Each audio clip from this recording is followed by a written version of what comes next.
SCOTTSBORO. Tim Horton has seen it before, but he's hoping not to see any more of it this fall. Those were Horton's thoughts as he watched JaTarvious Whitlow take a handoff from the defense's 30-yard line in the first quarter of the A-Day game, bounce outside to the right, stiff-arm Jamien Sherwood to the ground as he reversed field, managed to escape the grasp of Gary Walker for what would have been a 14-yard loss, slip past Chandler Wooten at the 37-yard line and make it all the way to the 29 for a 1-yard gain. An exciting play, no doubt, but not what Horton was looking for from the redshirt freshman. Whitlow is listed as 6 foot and 216 pounds on Auburn's updated roster. Robin Kahn, Auburn Athletics. Unfortunately, I've seen it before. A lot of times, I'm just thinking, well, this ought to be interesting, said Horton, Auburn's 6th-year running backs coach. Whitlow has tried the move several times in practice and it usually results in a big loss against Auburn's talented and veteran defense. He'll be facing similar defenses just about every week this season. As a coach, it's my job to teach him, and one thing we've got is experience in understanding the Southeastern Conference is a North-South league, Horton said.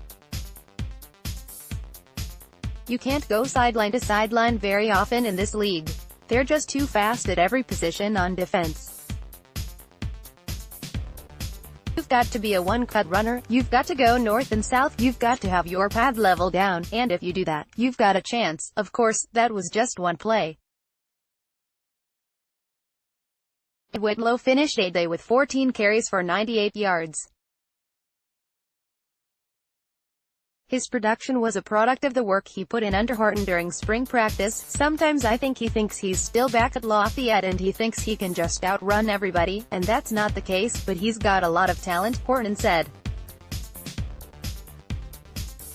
I thought particularly for a player that's never really played the position.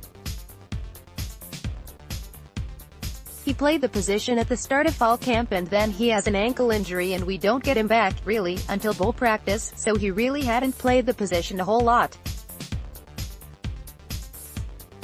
I thought he really did well. He displayed toughness. He was effective in short yardage situations. He runs with a good pad level. He can make somebody miss. You know, I'd say good speed, not great speed, but I think he's got a really good future. Whitlow, whose nickname is Booby, ended spring very much in the mix to be one of Auburn's featured running backs this fall. Asked if Whitlow's ruling style reminded him of any of his former running backs, Horton just shook his head. I think Booby is one of a kind in every way, he said.